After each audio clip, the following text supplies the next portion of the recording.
নমস্কার বন্ধু, আমার চ্যানেলে সকলকে জানাচ্ছি স্বাগতম। আজকের ব্লগটা আরম্ভ করছি এখান থেকেই। আমি এখন বেজে গেছে পুরো সকালের 8টা মতন। সোনুকে দিয়ে চলে এসেছি, স্যারের কাছে এসে পড়াচ্ছি। এদিকে ভাতটা রেখে দিয়েছি, যে চালটাকে বাইরে থেকে ধুয়ে নিয়ে আসবো। আজকে হবে সয়াবিন আর বড়ো ছোলাটা এই যে সিটি মেরে নিয়েছি প্রেশারে। আলু সয়াবিন বড়ো ছোলা দিয়ে একটা তরকারি হবে, আর সজনে ডাঁটা আলু বেগুন পটল দিয়ে একটা মাখা মাখা তরকারি করবো। নাহলে এইটা মাখা করবো, ওটা একটুখানি ঝোল ঝোল টাইপের করবো। চলুন তাহলে, এদিকে জলটা গরম হয়ে গেছে, দিয়ে দিই। ওদিকে আবার মা বসে সবজিগুলো কুটে দিচ্ছে আমাকে। আমি তো একদম সকালবেলায় চান করেই সোনুকে নিয়ে গেছিলাম, জানি নাহলে দেরি হয়ে যাবে। সেই ভোরবেলা সমস্ত কাজ বাজ কমপ্লিট করে চান করে নিয়েছিলাম। বলছিলাম না, এখন বসুন্ধরা দেওয়া হচ্ছে। আর ওদিকে যে জলগুলো ভর্তি করে নিয়েছি, এক গাদা কাপড়ও আছে। সোনু আবার স্কুল নিয়ে যাবে, অনেক কাজ। কী কখন রান্না বান্না করবো, আজকে শুনতে আবার তাড়াতাড়ি ছুটি হবে 8:30টার সময়। চলুন তাহলে চালটা ধুয়ে দিয়ে দিই, তারপরে মশলাটা করে নিই। আর সকাল থেকে 14বার শুধু কারেন্টটা যাচ্ছে যাচ্ছে, যে গ্রাইন্ডারে যে বলবো মশলাটা করবো, সেও আর হচ্ছে না। এদিকে মশলাটা করে নিয়েছি, আর এগুলো এখানে ভিজিয়ে রেখেছি সজনে ডাঁটাটা। সয়াবিনটাও গরম জলে ভিজিয়ে ভালোভাবে ধুয়ে নিয়েছি। এদিকে সয়াবিনের জন্য আলুটা ভালোভাবে একদম ভেজে নিচ্ছি।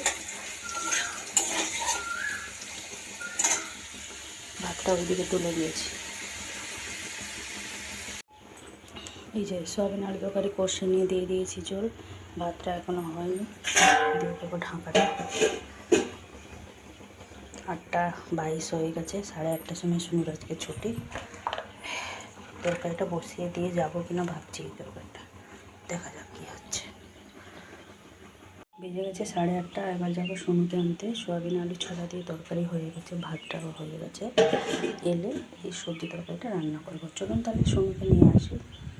এই যে চলে এসেছি, সোনুকে নিয়ে এসে এই যে তরকারিটা এখানে ঢেলে নিয়েছি। এবার এই তরকারিটা রান্না করবো। দিয়ে দিয়েছি তেল, দিয়ে দেবো 5 ফোড়ন আর একটুখানি একটা শুকনো লঙ্কা, একটা মাঝারি সাইজের পেঁয়াজ কুচি দিয়ে তরকারিটা প্রথমে আগে সবজিগুলো আগে প্রথমে ভালোভাবে ভেজে নেবো, তারপরে মশলাটা অ্যাড করবো। আমার ঘরে বিছানা এখনও পড়ে আছে, বিছানাটা তুলতে পারিনি। সোনুকে স্কুলে দিয়ে এসে তারপরে বিছানাটা তুলবো। আজকে ওর জন্য কিছু টিফিন করে নিয়েছি, আজকে হালকা ফুলকা টিফিন দেবো।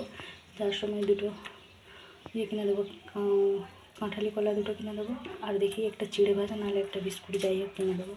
আজকে ওদের ছুটি হচ্ছে 3:20। আর মায়ের শরীরটা একদম সকাল থেকে ভালো নেই, সেই জন্য একা হাতে সব কিছু করতে হচ্ছে। এই যে বাজে এখন 9:30, সোনুকে খাইয়ে দিয়েছি, এই বিছানাটা তুলতে এলাম। গেল এখন চান করতে, ওকে ভাতটা খাইয়ে দিয়েছি, চান করতে গেছে। রেডি করে ওকে স্কুলে নিয়ে দিয়ে আসবো।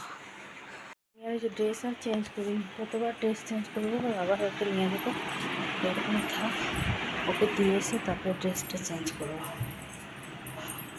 আর এই যে ডাঁটা আলু করে যে রান্না করলাম, বড়ি দুটো দিয়ে দিয়েছি, বেগুন পটল দিয়ে সব রকম দিয়ে একটা তরকারি। এটাও মাখা মাখা হয়েছে, এটাও মাখা মাখা হয়েছে। বাজে 10:30, সোনুকে দিয়ে চলে এসেছি। মা এখন শুয়ে আছে মাঝখান ঘরটা, আমি গেছি নিচে একটুখানি বসবো, বসে চুলটা শুকনো করবো। থেকে বড্ড ছুটাছুটি আর বড্ড হাঁপাহাঁপি হয়ে গেছে, একদম হাঁপিয়ে গেছি, ক্লান্ত হয়ে পড়েছি। একবার এখানে একবার ওখানে, সোনুকে নিয়ে যাও নিয়ে আসো, আবার আনতে যাও আবার আসো, আবার স্কুলে যাও, 6বার এলাটাকে ধরো। চলুন এবার একটুখানি বসবো, কী গরম লাগছে। হয়ে গেছে 3:15, খাওয়া দাওয়া কমপ্লিট হয়ে গেছে। জাস্ট বাসন কুসনগুলো মেজে রেখে এলাম। এখানে বসবো, তারপরে রেডি হবো। এই যে ড্রামগুলো ভিতরে তুলবো আর তোলাই হয়নি, বাইরেটাই বসে আছে। তুলে রেখে দিয়ে তারপরে যাবো। একটুখানি এখানে বসে আছি। 4:30ও বাজেনি, বাইরে ওয়েদারটা দেখুন, কালো একদম করে এসছে। মানে সোনুকে জাস্ট নিয়ে এসে বাড়িতে পৌঁছেছি 3:30 থেকে, 3:35 থেকে ওয়েদারটা এইভাবেই আছে। এদিকে বিকালবেলা সমস্ত কাজ কমপ্লিট করে রুটিটা হয়ে গেছে। সোনুকে এখানে পরোটা দিয়েছি, তার সাথে দিয়েছি সয়াবিন আলু, এই যে বড়ো ছোলা দিয়ে তরকারি করেছিলাম।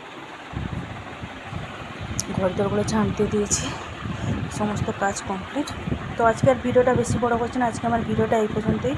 সোনুর এই যে পরোটা তরকারি নিয়ে এন্ডিং হচ্ছে। আবার দেখা হচ্ছে আপনাদের সাথে আগামীকাল। সবাই ভালো থাকবেন, ভিডিওটি ভালো লাগলে লাইক দেবেন। নমস্কার।